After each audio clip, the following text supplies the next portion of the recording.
Olá! Hoje aprenderemos sobre a Páscoa, a ressurreição de Cristo, o dia em que as mulheres foram ao túmulo embalsamá-lo.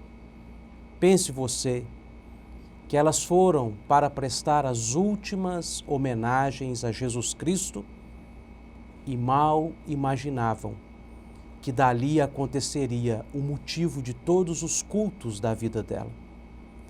Aquelas mulheres foram ali na perspectiva de prestar homenagens fúnebres a um cadáver e encontraram o bálsamo que preencheria e daria existência à vida delas.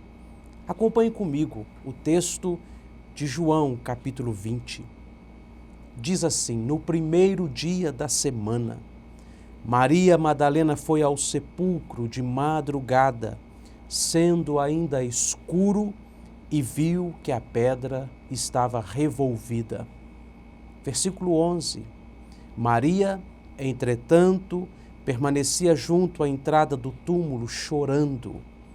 Enquanto chorava, abaixou-se e olhou para dentro do túmulo e viu 2 anjos, vestidos de branco, sentados onde o corpo de Jesus fora posto, um anjo à cabeceira e outro anjo aos pés. Então, eles lhe perguntaram: mulher, por que choras? Ela lhes respondeu: porque levaram o meu Senhor e não sei onde o puseram.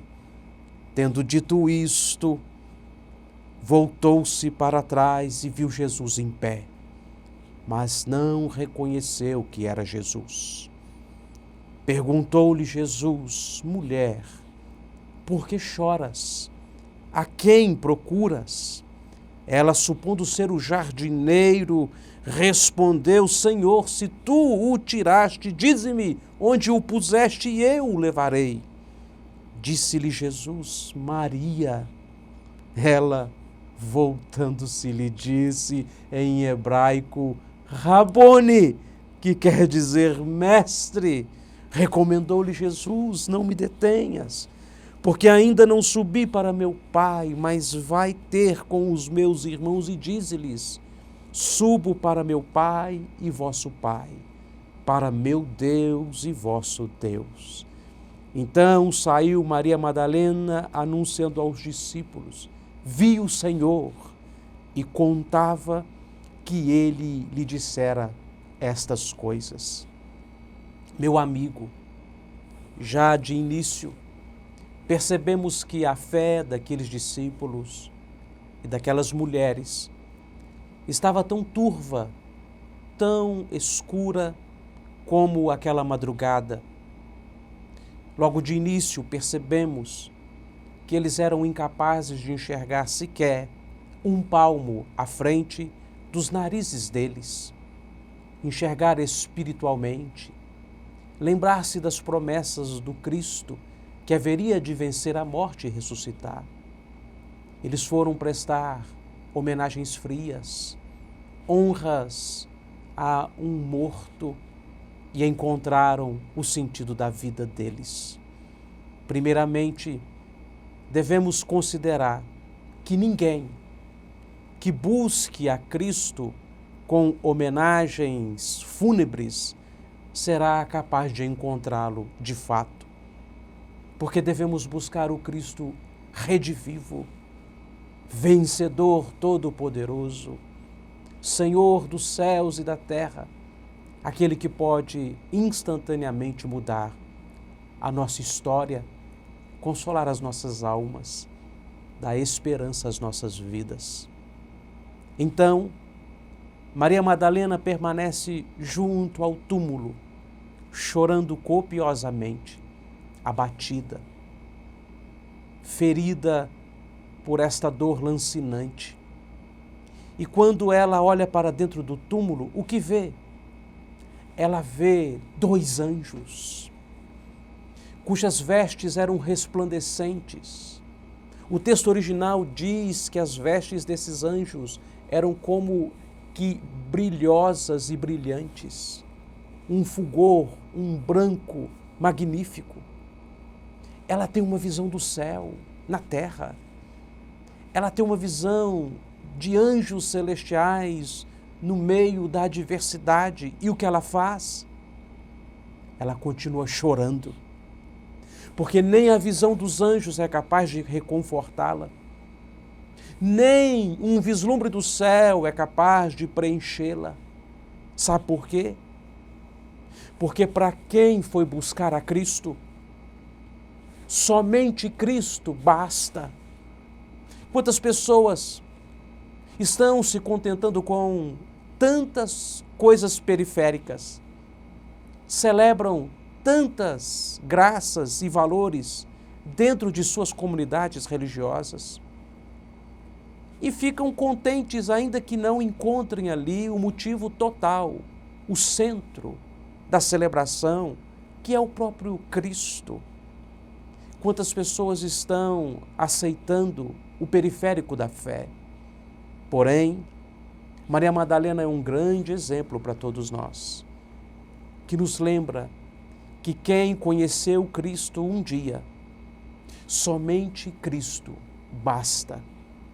Nem toda a visão de todos os anjos dos céus, ali num coro magnífico, seria capaz de enxugar sequer uma lágrima daquela mulher.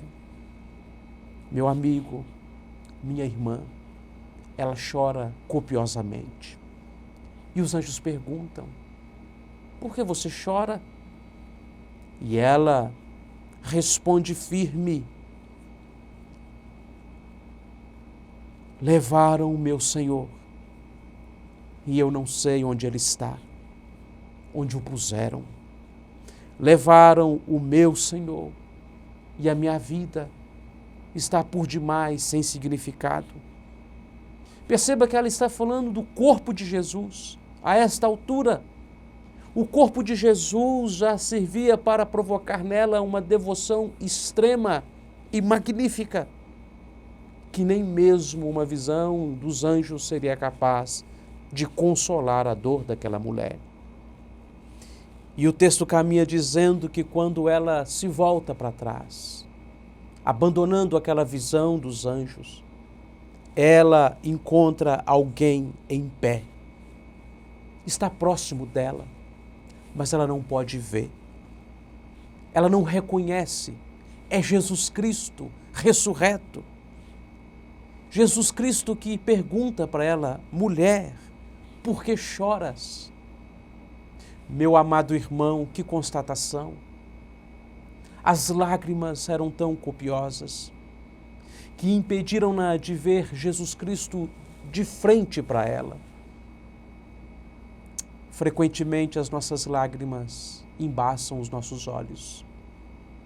Frequentemente as nossas lágrimas turvam nossas vistas e nos impedem de ver Jesus tão perto de nós. Nos atrapalham ver a providência de Deus, o Cristo conosco. E ela confunde Jesus com um jardineiro. Em momentos anteriores, os discípulos estavam tão transtornados no meio de uma tempestade que confundiram Jesus com um fantasma. E agora, eivada de dor, ela confunde Jesus com um jardineiro. E então, queridos, precisamos saber que o Senhor Jesus nos enxerga através de nossas lágrimas. Nós não o podemos ver no meio de nossas dores, tantas vezes que embaçam os nossos olhares espirituais, mas o Senhor te enxerga no escuro, sabe exatamente onde você está no meio do seu drama, na sua inquietude e ansiedade. Ele te vê e Ele te conhece e chama você pelo nome. Mulher, por que chora? E ela diz: porque levaram o meu Senhor e não sei onde o puseram. Se o Senhor o tiraste, dize-me onde o puseste e eu o levarei. Que exemplo! Uma mulher franzina, frágil, disposta a tomar o corpo de um homem morto e dar-lhe a sepultura adequada, dar-lhe o sepultamento honrado. ela está disposta a gastar as suas forças para carregar um defunto. E nós devemos ficar aqui pensativos quanto a isto. Se ela está disposta a honrar tanto um defunto, nós que já sabemos que Cristo está vivo e nos sustenta, é o Senhor da glória, o quão dispostos estamos a levar o Evangelho dele, a palavra dele, levá-lo conosco em nosso peito e vida, honrá-lo definitivamente. Ela é um exemplo para nós. E então Jesus dissipa todas as trevas quando chama esta mulher pelo nome. Ele já havia afirmado em João capítulo 10, eu chamo minhas ovelhas pelo nome. Elas ouvem a minha voz, me conhecem e me seguem. Maria, ele disse. Alguns textos traz o nome aramaico Mariã. E então ela responde em hebraico Rabone, dando a entender que a conversa se deu ali na língua materna, na língua básica hebraica. E os especialistas dizem que quando conversamos em nossa língua materna, em nosso próprio idioma, significa intimidade. Jesus Cristo chama você e a mim em nossa intimidade. Ele sabe exatamente quem você é. E ele, reconfortando aquela mulher, disse, calma, Maria, vai contar para os meus irmãos que subo para o meu Pai e vosso Pai. Alguns momentos antes, aqueles discípulos eram servos. Vocês são meus servos, disse Jesus. João capítulo 13. Em João capítulo 15, Jesus diz, já não vos chamo servos, vos chamo amigos. E agora, em João capítulo 20, Jesus diz, vocês são mais do que amigos, são meus irmãos. Não por menos alguém disse que o túmulo vazio é o berço da igreja. E a palavra que Jesus usa aqui para irmãos é adelphos. Não fratreria, irmãos de comunidade e de ideais, mas a adelphoi, irmão de útero, dizendo verdadeiramente, irmãos, que Jesus Cristo nos adota, que o Espírito Santo nos sela para Ele e nos tornamos parte da família de Deus. E quando Jesus chega no capítulo 21, ele vira para os discípulos à beira da praia e diz, filhinhos, tendes aí alguma coisa para comer? Você sabe o que significa quando um irmão mais velho chama o irmão mais novo de filhinho? Se você é um primogênito, você sabe muito bem.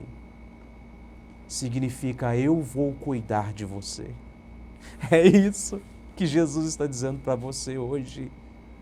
Esta Páscoa, esta ressurreição, este domingo sagrado diz exatamente, ressuscitei e vou cuidar de você.